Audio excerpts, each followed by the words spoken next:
Hola, bienvenidos. Esto es Radio Sefarad y estas son las noticias que comenta Jorge. ¿Qué hay? ¿Qué tal, Alejandro? Vamos con los titulares del día. Ataques atribuidos a Israel contra bases sirias en la que habrían muerto 18 soldados iraníes.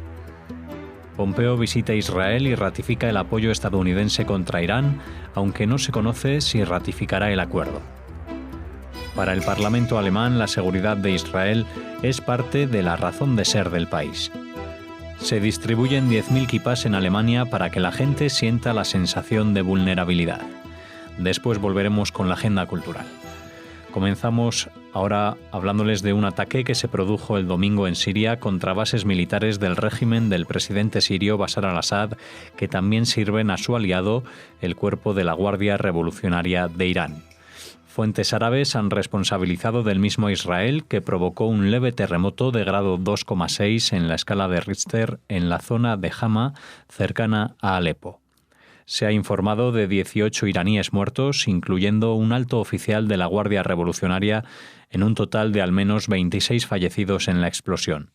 Según ha trascendido, los blancos atacados eran bases con importantes arsenales de la Guardia Revolucionaria iraní y del ejército sirio. Y vaya si serían importantes arsenales que su explosión fue registrada como un terremoto, aunque no en una escala tremenda, pero sí un 2,6, es decir, que la explosión se sintió a muchos kilómetros de distancia. ¿Qué es lo que albergarían allí? Pues fíjate también que como pasó en otro ataque que hubo hace unas semanas en Siria, pues la mayoría de los muertos son iraníes. Incluso también aquí se habla que serían altos oficiales y algunos de muy alto rango que están establecidos allí con un arsenal especial que evidentemente no está vinculado a la guerra de Siria. Y lo digo porque la guerra civil de Siria, la que se está desarrollando todavía estos días, entre el apoyo aéreo de Rusia, las armas químicas que utiliza el gobierno de Bashar al-Assad y el momento o el impulso que ha tomado en el último tiempo con la desaparición práctica de ISIS o Daesh de la zona, es una guerra que no necesita arsenales especiales, especialmente no necesita cobertura aérea porque ninguno de los grupos llamados terroristas o opositores o lo que se quieran que combaten contra el régimen de Siria tiene fuerza aérea, con lo cual los misiles y todo este tipo de arsenal no están destinados a este entorno de la guerra civil, sino que están aprovechando el río revuelto, que allí no hay control internacional, que no hay periodistas, que no hay nada, para hacer una invasión militar en toda regla y establecer la hegemonía iraní sobre el control militar de la zona a las puertas mismas de Israel. Y lo que están estableciendo allí son bases con misiles de ataque de largo alcance o de medio alcance muy potentes, y eso es lo que Israel no va a permitir. Por más que esta noticia no se vaya a confirmar, Israel no va a confirmar ni a desmentir esta noticia, pero es evidente, así como con la matanza o el asesinato del técnico en Malasia, pues Israel se pronunció diciendo que ellos no tenían nada que ver, pues en este caso ya verás como Israel dice que no se pronuncia ni confirma ni desmiente, que quiere decir que va a asumir la autoría de este ataque, del cual desconocemos detalles como, por ejemplo, cómo se produjo, si desde el suelo israelí, libanés, como alguna vez desde el cielo de Líbano, o desde alguna otra perspectiva que hasta ahora hemos desconocido. El nuevo secretario de Estado de Estados Unidos, Mike Pompeo, llegó el domingo a Israel, donde ratificó el respaldo de Estados Unidos hacia el Estado judío en su enfrentamiento con Irán y pidió una acción internacional concertada para castigarlo por sus programas de misiles. Pompeo llegó a Israel tras visitar Arabia Saudí. Irán ha sido acusado de entregar misiles a los hutíes chiitas en Yemen, que el sábado realizaron el último de una serie de ataques con misiles transfronterizos contra Arabia Saudí. El presidente estadounidense Donald Trump debe decidir de aquí al 12 de mayo si el país sigue en el acuerdo nuclear, aunque según Bolton, el presidente estadounidense está examinando detalladamente la proposición de su homólogo francés Emmanuel Macron sobre la apertura de negociaciones de un nuevo acuerdo extendido. Bueno, esta es la primera visita que hace Israel este nuevo secretario de Estado.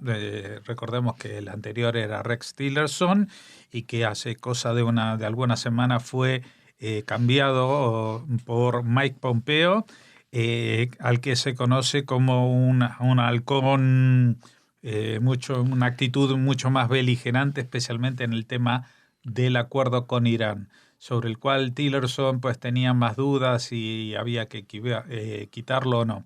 Lo que sí, esto es lo que ha trascendido, es lo que han declarado públicamente, aunque esta reunión ha sido con gente digamos, de uniforme mayormente, o sea que el secretario de Estado vino acompañado de generales que hablaron con generales israelíes porque la situación con Irán ya deja de ser algo teórico, se está planteando a niveles muy al borde de un estallido, especialmente de lo que comentábamos en la noticia anterior.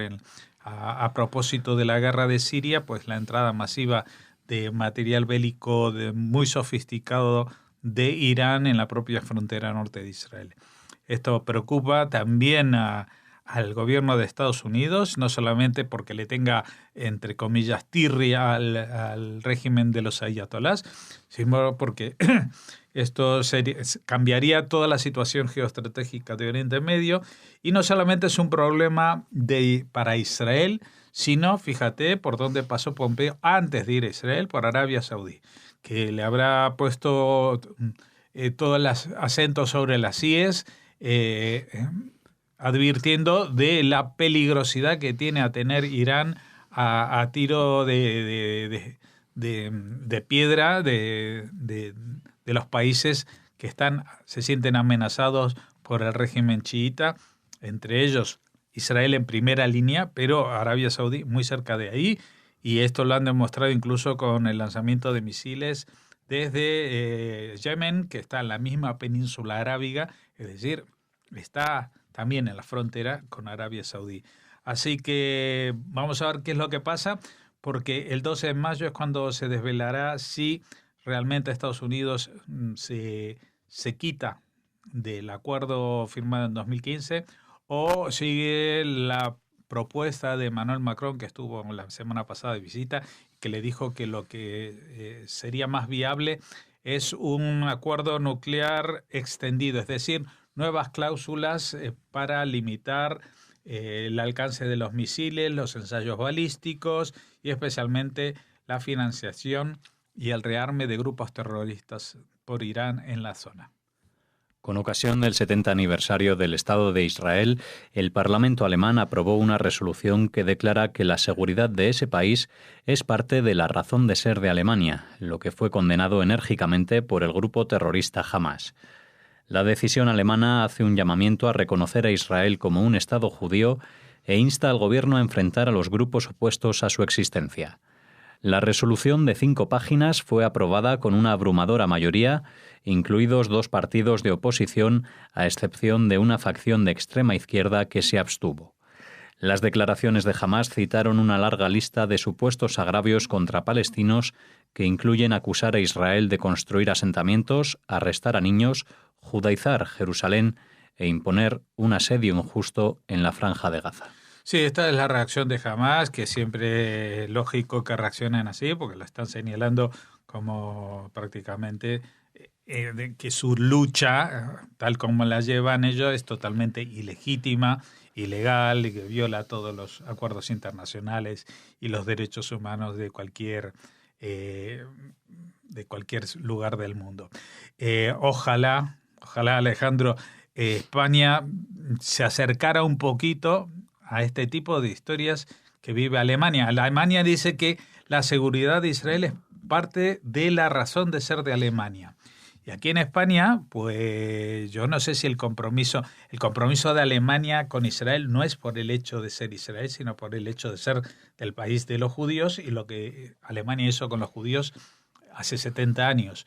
Pero si hablamos de responsabilidades, digamos que España, por lo que hizo hace 500 años, que es verdad que es mucho más tiempo, pero aquí las proporciones se pueden dilatar en base también a las responsabilidades. España también tiene un compromiso o una deuda con el pueblo judío, que eso no se resuelve solamente sacando una ley de nacionalidad para los sefardíes, que por otra parte es muy complicada, muy compleja y al alcance solamente de los judíos con mejor posición económica, porque las cosas hay que decir como son.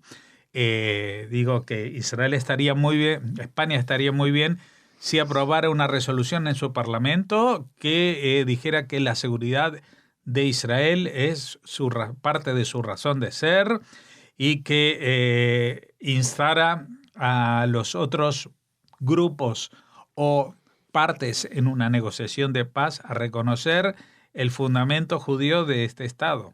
Esto es algo que no se lo ha inventado Alemania, está en la propia declaración de la partición, la declaración, la resolución 181 de Naciones Unidas que partía este país en un Estado judío, así lo decía, un Estado judío, no decía un Estado que se llama Israel o no decía algún otro eufemismo, sino decía un Estado judío y otro árabe, que no decía palestino, porque en esa época la palabra palestino no tenía ninguna connotación árabe.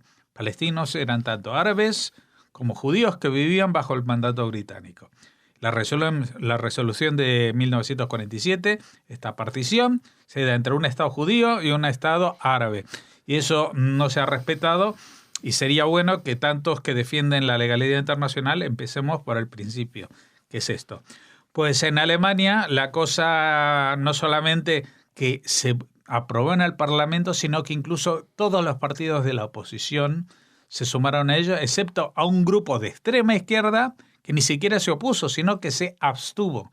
Yo no me imagino en España una votación de este estilo, que por supuesto, por ejemplo, el partido más a la izquierda que puedo imaginarme en España, que sería Podemos, que solamente se abstuviera. Seguramente estarían totalmente en contra. Y tengo mis muchísimas dudas sobre qué papel o qué haría el PSOE en una situación así. Si solo se abstendría o votaría totalmente en contra. Porque realmente las connotaciones de la existencia de Israel para España cada día dejan más que desear. Tras una serie de incidentes antisemitas en Alemania y manifestaciones generalizadas de solidaridad con la comunidad judía de Berlín, los activistas de la ciudad distribuirán 10.000 kipás a los transeúntes en los lugares públicos de la ciudad en otro tipo de manifestación el domingo. El objetivo, según los organizadores, es una manifestación más personal y menos política contra el antisemitismo en la ciudad. Las kipás serán repartidas por pequeños grupos de voluntarios judíos y no judíos en los parques de la ciudad. El evento, llamado Almohadilla Kippah Heads Up, alentará a las personas que no son políticamente activas o vinculadas al tema a usar una kipá por su cuenta y experimentar la sensación de vulnerabilidad que puede surgir con el uso de algo identificable como judío durante su vida diaria, a diferencia de lo que sucedió en una manifestación la semana pasada que se realizó en un lugar seguro y en la que participaron unas 2.000 personas. Sí, hablamos de esta manifestación, recuerden, varias personas acudieron en distintas ciudades de Alemania. Se pusieron la kipá durante la manifestación para solidarizarse y denunciar el antisemitismo que rampla en las calles de algunas ciudades de Alemania, especialmente a raíz de este vídeo que se vio de una agresión con un cinturón en una calle de Berlín.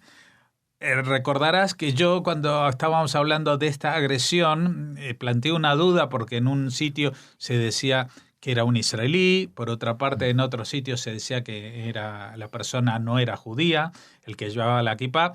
Pues sí, era verdad las dos cosas y la solución es mucho más sencilla. Era un árabe israelí, un israelí, pero no judío, que estando en Alemania quería comprobar si realmente llevar una kipá por la calle resulta algo peligroso. Y vaya si lo descubrió. Él fue el que fue agredido con este cinturón a latigazos en la calle por alguien que seguramente podría ser de su familia, porque era un sirio de origen palestino, con lo cual el árabe israelí y este sirio palestino seguramente conforman por lo menos una misma nacionalidad, grupo étnico o lo que quieran decir, pero con una visión totalmente distinta, especialmente la que tendrá este árabe israelí a partir de este incidente. Bueno, ahora se han organizado para que en vez de que durante la manifestación la gente se ponga la kippah, lo que van a hacer es el domingo es repartir las kippot, que se dice en hebreo en plural, para que la gente las use en la calle los días de semana, cualquier día, y sientan qué es lo que pasa cuando alguien va con un signo que lo señala como judío en una calle de Alemania. Eso es lo que quieren que la gente sienta. Y la idea ha surgido de unos jóvenes que no son judíos, pero que están sensibles hacia ese tema. Es lo que hablábamos también en la noticia anterior de qué es lo que pasa en Alemania, el compromiso que tienen con el tema del antisemitismo, el judaísmo. En la noticia anterior estaba vinculado con el Estado de Israel, en este caso no necesariamente, simplemente señalar cómo alguien que va con un signo de judaísmo visible es motivo eso de agresión en Alemania. Cosa que ya se han hecho muchos experimentos sociales en las redes, etcétera, etcétera, pero que ahora lo que invitan es que a la gente normal, la gente que no son judíos, que no están vinculados a un partido político, la gente de la calle sin ningún compromiso ni ningún prejuicio, que la lleve algún día a su trabajo por la calle, etcétera, etcétera, y que vean cuál es la reacción. Porque por otra parte, como digo, en los experimentos se ha visto que tanto en Alemania como en otros países de Europa, si tú paseas identificado o disfrazado, entre comillas, de musulmán, nadie te dice absolutamente nada. Pero si vas como judío, sí que lo pasas muy mal. Y yo puedo atestiguar, porque aquí hace muchos años hemos tenido el caso de un chico joven que se estaba convirtiendo al judaísmo, que hablaba perfectamente español, etcétera, pero que salió a la calle con su kippah y fue insultado por una señora. Y bueno, él puso una denuncia, al final no quedó nada porque la señora no le clavó un cuchillo, y entonces es como que esto no pasa nada, ni siquiera habrá quedado registrado como delito de odio, sino como un incidente menor. Pero ese es el tipo de incidentes que se puede encontrar cualquier persona en España que vaya con algo identificativo como judío. Por eso también es cierto que muchas veces la gente que cumple con ese requisito o con ese mandamiento de ir con la cabeza tapada dentro del judaísmo, muchas veces cuando salen a la calle, aparte de la kippah, se ponen encima una gorra, un sombrero o algo que no muestre que sea más general, que alguien puede ir con una gorra o una boina, lo que sea, y que no demuestre que él es judío, que no lo señale como judío, porque ser judío en España, porque ser judío en Europa es peligroso. Cerramos en este punto la primera parte de las noticias, Jorge, y volvemos ahora con la agenda cultural.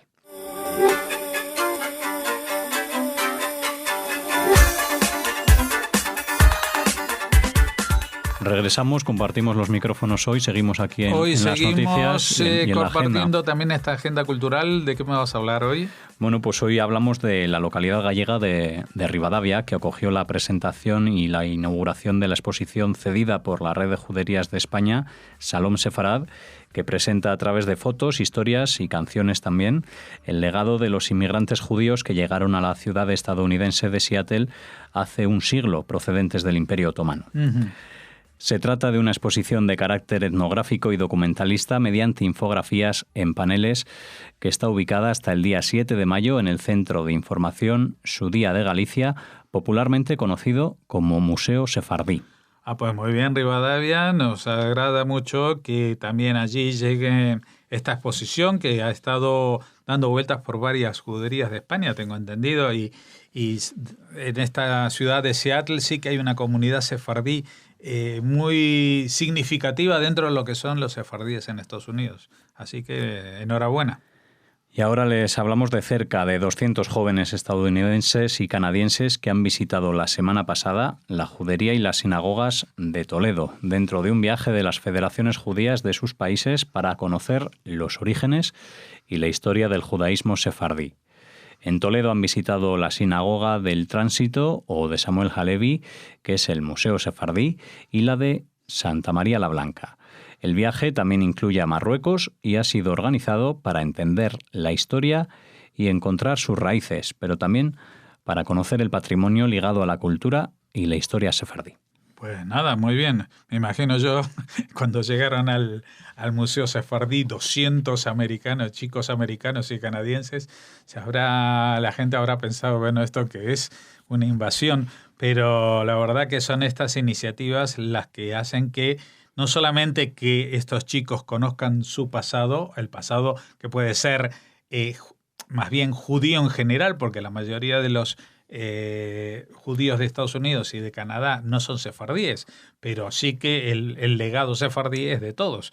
Pero digo que también habrá sido una sorpresa para los toledanos descubrir. Seguro que sí. Este grupo tan grande, ¿no? Bueno, pues seguro que con esas sorpresas han encontrado muchas personas ahí en Toledo. Nosotros volveremos ya aquí el jueves, hacemos un parón por estos días del Día del Trabajador y el Día de la Comunidad de Madrid, del próximo 3 de mayo. Para los que no estén en Madrid, que no saben, pues el día 2 de mayo también es fiesta, con lo cual volveremos a las noticias el jueves a la tarde, lo que serán las noticias del viernes. Hasta entonces, muchas gracias por escuchar Radio Sefarad.